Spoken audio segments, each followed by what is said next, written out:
स्वागत है आपका हमारे चैनल पर अल्फ़ा BNS क्लासेस में। आज हम क्लास 3 के हिंदी भाग के सारे प्रश्न करेंगे, तो चलिए शुरू करते हैं।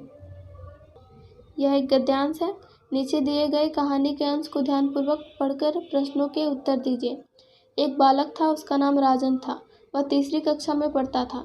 एक दिन वह अपने पिताजी से बोला, मुझे रुपयों की आवश्यकता है। पिताजी ने राजन को 50 रुपये दिए, लेकिन वे जानना चाहते थे कि राजन रुपये किस कार्य में व्यय करेगा।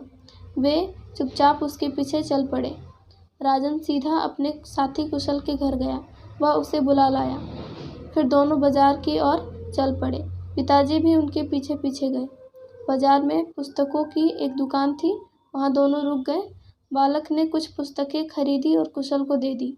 कुशल को पुस्तकों की सख्त ज़रूरत थी। पिताजी सब कुछ समझ गए। वे प्रसन्न थे कि उनके बेटे ने अपने साथी की मदद की।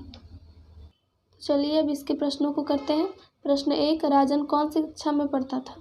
ए दूसरी कक्षा में, बी तीसरी कक्षा में, सी पहली कक्षा में, डी चौथी कक्षा में। इसका सही उत्तर है ऑप्शन बी, तीसरी कक्षा में। प्रश्न 2, राजन और कुशल के बारे में कौन सा कथन सही है? ए दोनों मित्र थे, बी दोनों पुस्तक की दुकान पर रुके, सी दोनों बाजार की ओर चल पड़े, डी सभी कथन सही है। इसका सही उत्तर है डी, सभी कथन सही है। प्रश्न 3, किसने कहा मुझे रुपयों की आवश्यकता है? ए राजन ने, बी कुशल ने, सी पिताजी ने, डी किसी ने भी नहीं। इसका सही उत्तर है ए राजन ने। प्रश्न 4, किसने किसकी मदद की? ए कुशल ने राजन की, बी राजन ने कुशल की, सी राजन ने पिताजी की, डी कुशल ने पिताजी की। इसका सही उत्तर है ऑप्शन बी, राजन ने कुशल की। प्रश्न 5, राजन के पिताजी क्यों खुश थे? ए क्योंकि कुशल ने राजन की मदद की, बी क्योंकि राजन ने अपने मित्र की मदद की, सी क्योंकि कुशल ने दुकानदार की मदद की, डी क्योंकि राजन ने दुकानदार की मदद की। इसका सही उत्तर है ऑप्शन बी, क्योंकि राजन ने अपने मित्र की मदद की। अब यह एक कविता है।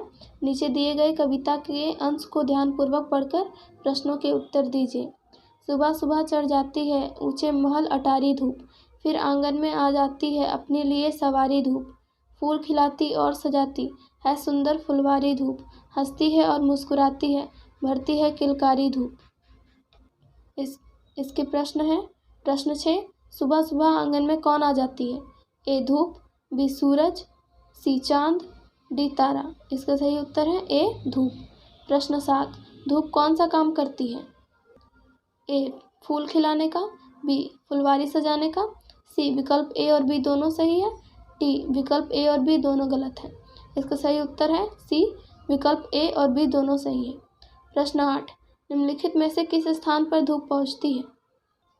ए आंगन, बी ऊंचे महल, सी फुलवारी, डी सभी विकल्प सही है। इसका सही उत्तर है ऑप्शन डी, सभी विकल्प सही है। प्रश्न 9, कौन सा जोड़ा सुमेलित है? ए धूप सुबह, बी चांदनी दिन, सी सूरज रात, डी इनमें से कोई नहीं। इसका सही उत्तर है ऑप्शन ए, धूप सुबह। प्रश्न 10, हंसना शब्द का विपरीत अर्थ वाला शब्द बताइए। ए गाना, बी रोना, सी मुस्कुराना, डी खिलखिलाना। इसका सही उत्तर है ऑप्शन बी, रोना। अब चलते हैं अगले प्रश्न पर। नीचे दिए गए कहानी के अंश को ध्यानपूर्वक पढ़कर प्रश्नों के उत्तर दीजिए। एक पेड़ पर एक कौवा रहता था। पेड़ के कोटर में एक चूहा भी रहता था। दोनों में दोस्ती थी। एक दिन एक तोता आकर डाल पर बैठ गया। उसके मुंह में एक आम था। थोड़ी देर बाद एक तितली आई और तोते से बोली, मुझे भी आम दो। चूहा बोला, मुझे दो, मैं खाऊंगा।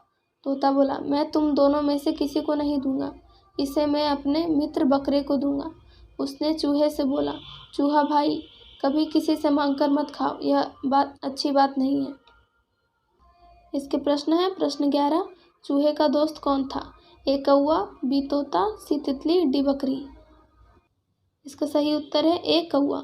प्रश्न 12, गद्यांश के अनुसार कौन सी बात अच्छी नहीं है? ए किसी से मांगकर खाना, बी आम खाना, सी दोस्ती करना, डी पशु पक्षियों का पेड़ पर रहना। इसका सही उत्तर है ए किसी से मांगकर खाना। प्रश्न 13, तोते से आम किसने मांगा? ए कौवे ने, बी बकरे ने, सी चूहे ने, डी कोई विकल्प सही नहीं है। इसका सही उत्तर है डी कोई विकल्प सही नहीं है। प्रश्न 14, मित्र शब्द का विपरीत अर्थ वाला शब्द बताइए। ए दुश्मन, बी दोस्त, सी साथी, डी सहेली। इसका सही उत्तर है ऑप्शन ए दुश्मन। प्रश्न 15, गद्यांश के अनुसार दोस्ती किनके बीच थी। ए तितली और तोते के बीच, बी चूहे और तोते के बीच, सी तितली और बकरे के बीच, डी तोते और बकरे के बीच। इसका सही उत्तर है